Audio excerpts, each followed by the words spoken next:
journée avec Europe 1 matin. Il est 7h20. Dimitri Pavlenko, place à l'édito éco. Bonjour Agnès Verdier-Molinier. Bonjour Dimitri, bonjour à tous. Alors les enseignants sont en grève ce mardi, Agnès, contre les suppressions de postes et les fermetures de classes. Et oui, la mobilisation des syndicats de l'éducation nationale dure toute la semaine. Un point d'orgue mardi. Et c'était censé être une journée très importante. Mais la mobilisation a été assez faible, selon le ministère, autour de 13% dans le premier degré et 7% dans le second degré. Évidemment, les syndicats revendiquent beaucoup plus, entre 25 et 30%, on a l'habitude. Et ce genre de journée de grève, malheureusement, risque de se répéter dans les mois qui viennent, car les syndicats enseignants n'acceptent pas du tout le fait que la natalité étant en berne, le nombre de postes et de classes doit être réduit. Bon, c'est pourtant en fait juste du bon sens. On ne va pas garder des classes vides devant des profs seuls. Bah oui, mais les syndicats refusent cette logique et demandent au contraire plus de moyens. Au cœur de la mobilisation, les 4000 postes d'enseignants qui doivent être supprimés à la rentrée de 2026, dont plus de 3000 dans le public. On ne pourra pas garder 850 000 enseignants publics et privés en France avec un nombre d'élèves qui baisse.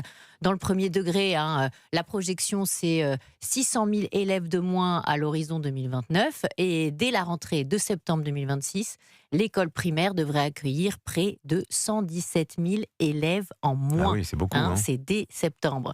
Si on garde le même ratio entre nombre d'élèves et de profs dans le premier degré, c'est environ 38 000 postes qu'il faudrait supprimer d'ici 2029. C'est énorme, entre 7 000 et 10 000 par an. Et là, c'est quoi? C'est 3 à 4 000 supprimés annoncés pour cette année. Oui, 4 000 pour septembre. Oui. Ouais. Versus 10 000, vous nous dites, si on suivait la courbe démographique. La tentation de certains, c'est aussi de dire qu'il faudrait fermer d'abord les classes du privé sous contrat avant celles du public.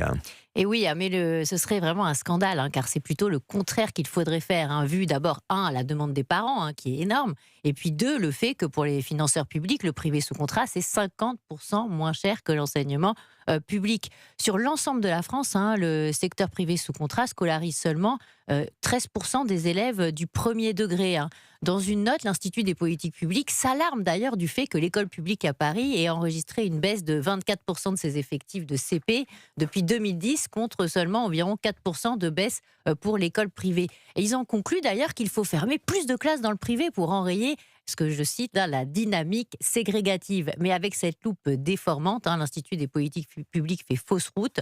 Si la règle tacite du 80-20, 80-20 c'est quoi? C'est que 20% d'une classe d'âge soit scolarisée dans le privé sous contrat était respectée, eh bien les fermetures de classes de primaire devraient être à 100% dans le public, parce qu'en fait, on a 400 000 jeunes du primaire qui devraient être non pas dans le public, mais dans le privé, en respectant cette règle.